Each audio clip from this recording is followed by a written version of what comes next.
السلام علیکم ګران مرګرو زما نوم ډاکټر نظام دی او زه په قاضي حسین احمد میډیکل کمپلیکس نوشهر میډیکل کالج کې ایز ا اسسټنټ پروفیسر کار کوم. دا نننۍ ویډیو زموږ د پبلک هیلث اویرنس حوالې سره ده او څنګه چې تاسو ټول ته پته موږ په شوګر باندې کار کوو. نو شوګر څه شی دی؟ یو عام غونډې کوېسچن خلک زمانه اکثر کوي د یو بل نم کوي. نو ګورئ څنګه چې موږ ته د انرژۍ ضرورت پیدا شي په جسم کې یا زمونږه انرژي لو شي یا زمونږه طاقت لو شي، نو دغه وخت کې موږ ته لوږه ولګي او چې کله موږ خوراک وخورو نو زمونږه په معده کې د دغه خوراک نه چینی بیل شي او فضله بیل شي.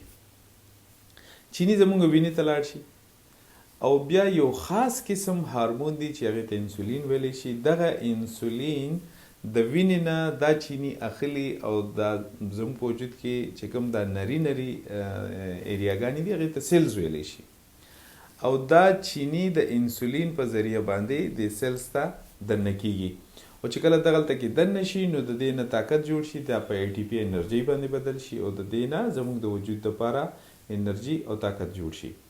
اوس که چېرې د مخکې نه په دغه سیلز کې چینی په زیات مقدار کې موجود وي نو څه چل کېږي چې دا انسولین کله دا زمونږه د خوراک نه دا چینی راواخلي د وینې نه او سیلز ته دننه کولو کوشش کوي. نو هلته خو د مخکې نه چینی موجودي، نو سیلز ورته وایي چې یاره ته نور چینی دننه مه راوړه ځکه چې الریډي په سیلز کې دننه ما سره چینی ډیر زیات دي.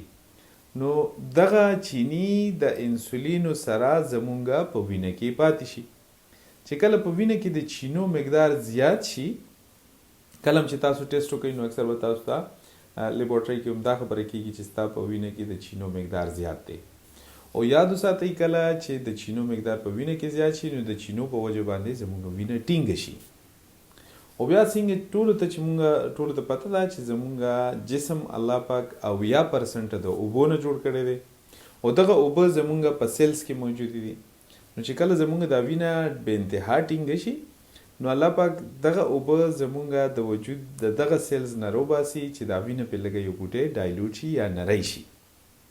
کله چې د سیلز نه اوبه بهر ته راووتې نو اوس دې وخت کې زمونږ وجود ته چې کوم دی نو د اوبو ضرورت شو ځکه چې سیلز نه اوبه ووتې. نو څه چل به کېږي دغه وخت کې به مونږ ته خوله اوچېدل شروع شي، مونږ ته به د اوبو څښلو ضرورت راځي، مونږ به اوبه ډېرې ډېرې څښو.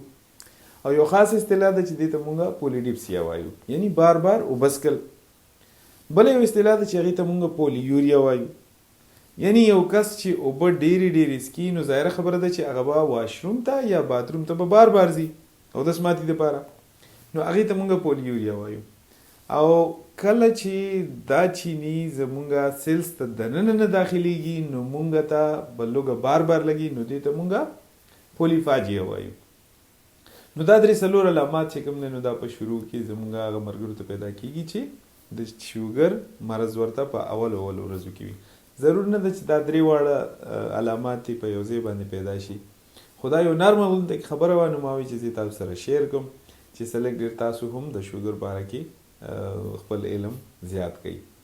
وسلام، انشاءالله پر روانه نیو ویډیو کې به ملاقات کیږي.